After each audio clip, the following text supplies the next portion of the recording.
our next session here in Theater 4. My name is Jürgen Thomas. Pleased to meet you all. I'm from Microsoft, development lead in Azure Compute, and I'm very honored to have our guest here, Yuan, the SAP Global Architect in the company of Cemex. And what we are going to talk about, well, mostly Yuan will talk about, less me, is how Cemex migrated SAP systems into Azure. There are some lessons learned. We will do some introduction of the SAP landscape, the systems we are talking about, the goals Cemex wanted to achieve with that move, but also then what was learned. How did the process look like, and how did we achieve the goals? How did we achieve the subjects that we wanted to achieve in time, and what was learned out of those? So, I'll hand over to you. Hello. Thanks a lot, Ian. Thank you, everyone. My name is Juan Vasquez. I work for Cemex for the past 15 years. I've been working with SAP for over 18 years, and now a part of the architecture team in Cemex.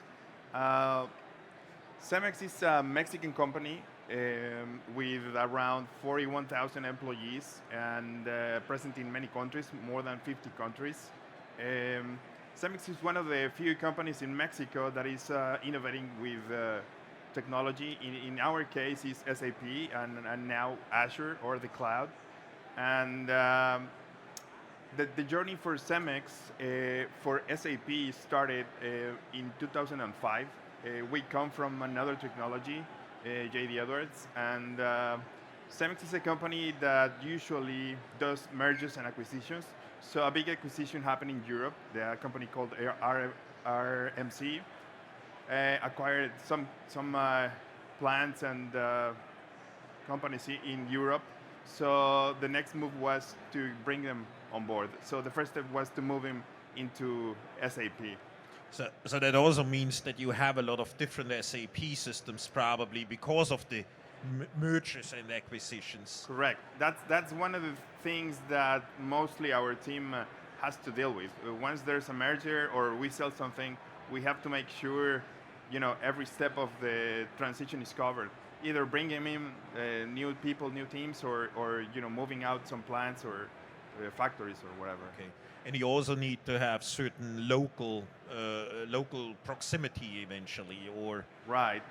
One of the things, being on premise, our data center is in Monterrey, Mexico, which in many cases for all the countries that are not in America is really far. So latency is one of the things we have to deal with. So we'll move ahead with this, but moving to Azure got things better for the end user on that part. So, as I said, we started with in 2005, and then another merger happened.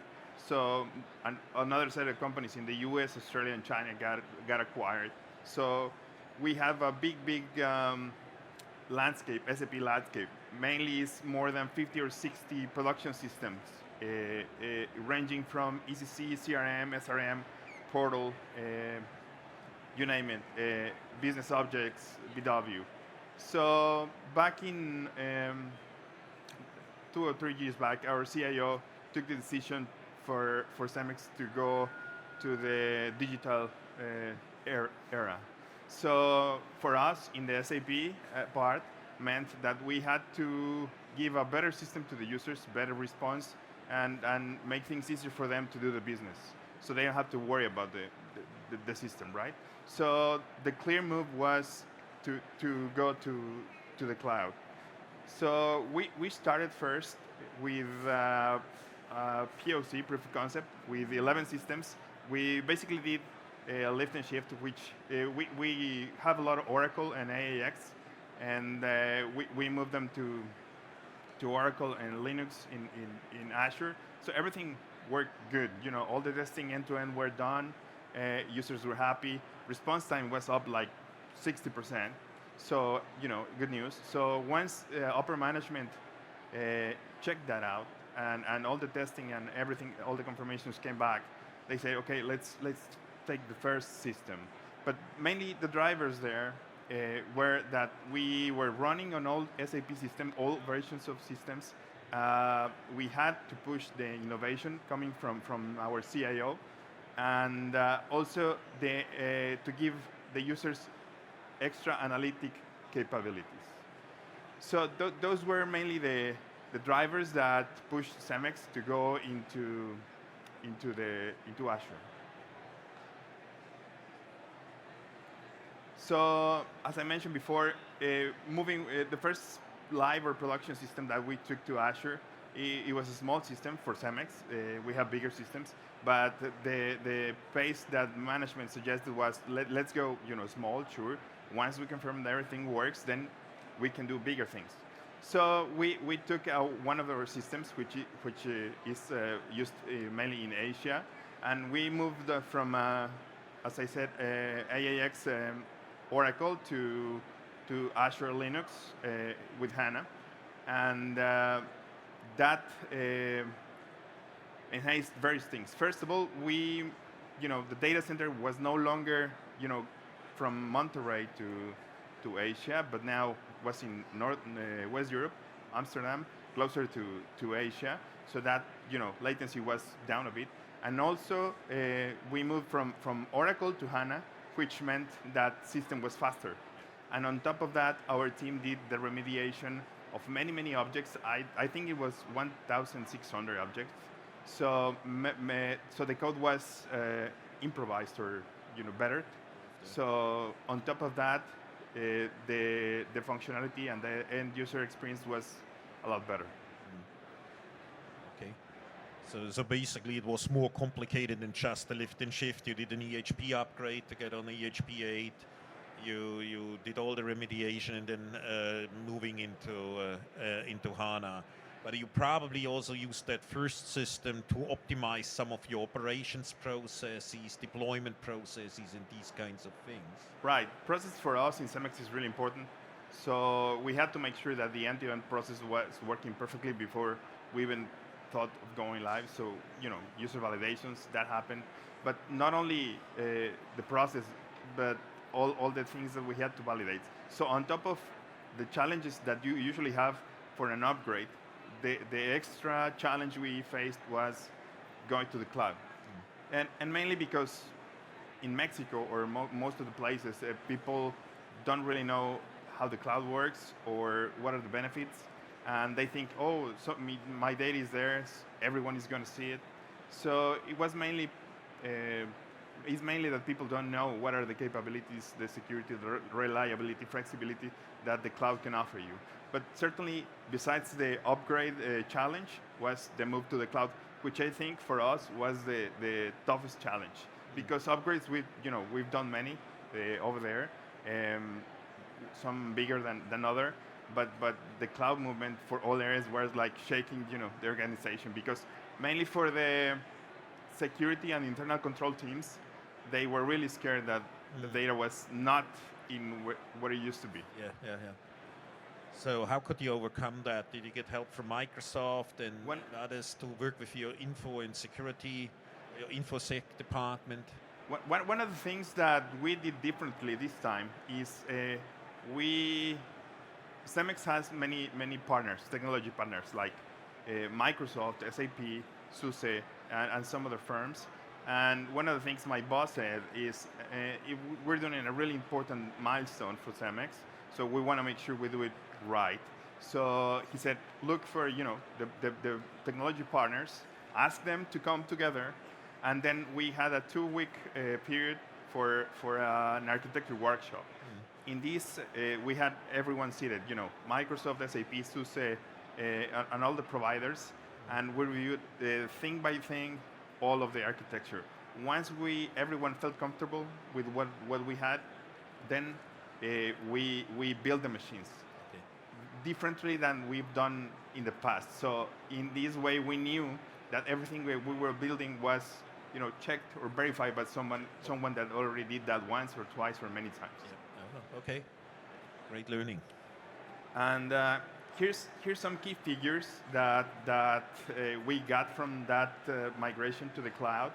So one of the things that was a challenge for us, doing SAP projects was we request a clone system from the production system and what's in the best case is 1 or 2 weeks. It takes a lot of time. But with Azure, we just do a snapshot of the system, and then put it up, copy, do the post processing, and in hours we have a usable clone system. So that was 93% faster than it was before. That's a remarkable point, because we see that with a lot of customers where there are processes in place to deploy new virtual machines or new hardware to get a clone system that take forever. What Azure gives you is actually this flexibility, but what we also see with a lot of customers is that processes need to be changed. It's not always that it's the hardware that you wait for. Like in Microsoft, we did a similar move. Microsoft's running in Azure as well with the SAP landscapes.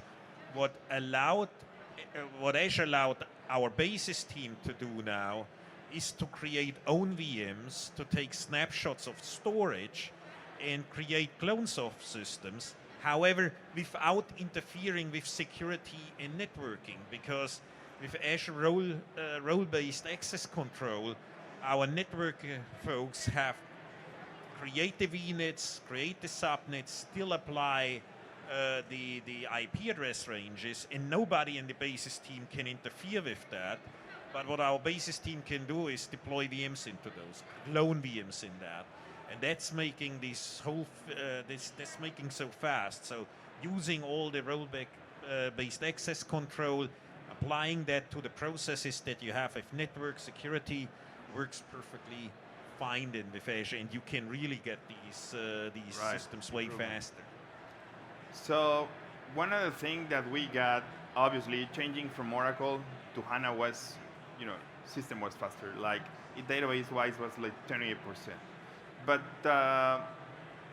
for user experience, it was 70% faster, because data center was near where they are, and database, is not Oracle but HANA, and also some programs were improved. So for the user, they were really happy to see their system working better than before. And then another benefit that we had is that the cost. Instead of having hardware cost every some time, then there's just the cost for Azure for that part. And in the quality and the development systems, we improve that cost, because when it's not used, it's turned off. So that saves us a lot of money on that part. The other benefit was flexibility and agility. As I mentioned, if some clone is requiring some capacity, we can give it right away. It's really fast with Azure. And the other part that we gained was full control on what we were doing.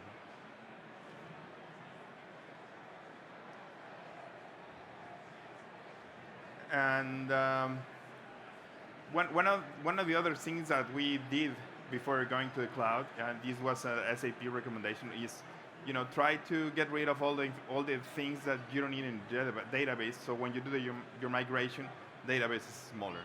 So that's one of the things we did. There was a lot of we call it housekeeping in SAP terms, things on the database. So we reduce a big percentage of the database. We also have an in-house application that we call CEMEX Go. It's an app that people uses all around the world to order CEMEX products, and it gives you the visibility, the tracking, when the truck is coming, and all the invoice and everything. So we had a lot of improvements on that part. Also being the backend, the HANA system that we have. As I mentioned before, the 70% improvement in the response time. And another thing we did, along with the SAP system, the ECC, we created 2 databases in Azure, where all our CEMEX on-premise systems are connected, and all the data important from commercial and logistics is imported there. And that information, instead of BW, it was per day, is like a 30-second delay on the information. That information was or is exploited today with Power BI. So that was also and improvement. And another thing I mentioned before is we improved some custom code. It was 1,900 custom code was remediated programs. New transactions, as you move away from any database and you get into HANA, you get new transactions with an H at the end. We adopted new H 15H transactions. We tested the upgrade 8 times, which means we did 8 times the upgrade process, trying to improve time and trying to optimize the process. Because at the end with the business, you only get a small window of time to do whatever you want to do. The transfer rate from on-premise to the cloud for the database was around 30 minutes. It was a small database. We used a third-party tool, and we were really happy with the result. So that was not really a culprit. That was not a big problem to get the data. It was a big problem at the beginning when we did the POC. It took days. Okay. So my boss said, "Oh, you have to improve this. It cannot be days." So we found a tool that did the transfer in a quicker manner, and it worked. So this was good. You might want to name the tools for others as well. I don't remember the name, but I'll look for it. And we were lucky because this system didn't have a lot of interfaces. It was just 25 interfaces. So we kept our PI on premise, which will not be the case for the following systems that we have, which are bigger and have thousands of interfaces. We tested around 350 transactions by power users, and as I mentioned before, we got our architecture validated by our technology partners. And this is another key figures that we have is mainly the ones I mentioned. And during the go live, we imagined that there would be a lot of tickets and it would be a nightmare. But luckily, everyone's work was almost perfect. So we had very few, calls. Some of them were we have scanning agents. So invoices come to the company, they get scanned and they get put into SAP. So we had 7 tickets of that. Another thing that we had really common in upgrades was the variance for reports. People called to say, "Oh, my variant is lost, so how can I do this?" Some of them were security, and we had other type of calls, but it mainly was really, really small. And if I could summarize what were our lessons learned during that period of time, was to have one plan with all the areas together, and to make sure that time in all connects with the dependencies, and a baseline is defined, right? So the second one is the network. Network was really one of the challenges that we had, because in order to connect with Azure, we had to have an express route, and that, because of the vendors of the telecommunication, takes a lot of time. So that's one of the things that we had to make sure and checked. The other, which is really key, and I have seen in other presentations mentioned, is that the stakeholders have to be on board, and all the teams, because if that doesn't happen, your project is not going to be successful. Another thing that is really important is that to define your naming convention on the Azure resources. Kind of like the one you have on premise. This is really important, because when a ticket gets raised and the support people gets that name, sometimes it's going to get confused. So that's really important. And also another challenge was the HI and DR that has to be up and running way before they go live. You want to test one of the cycles there, and to see that everything is working and documented, and to make sure that whoever is operating that knows how this works. Another thing was, as I mentioned, in SAP, there's usually tables that keep a lot of data, and you don't really need it when you're migrating. So just to make sure that you do the housekeeping before the project, so you can reduce your database before the migration. The other thing was to try and reduce parallel activities on the core teams so they can focus on what's coming. Change management is key, right? So change management for all teams or all users is something that needs to be, really, really up to the point. Review all your experiences with your vendors, Microsoft, SAP, SUSE. Confirm that the integral testing scenarios, which end-to-end, where are they going to go? And another challenge we had was, as I mentioned before, with the security people, they didn't know the capabilities of Azure or all the certifications or validations they have, and they were scared. So once we got an expert from Microsoft and they explained all the security rules and checkpoints on all countries, on all the compliance, people was more calm. But at the beginning was definitely something. Wonderful. So, yeah. Thanks a lot. I think we are at the end of the presentation, isn't it?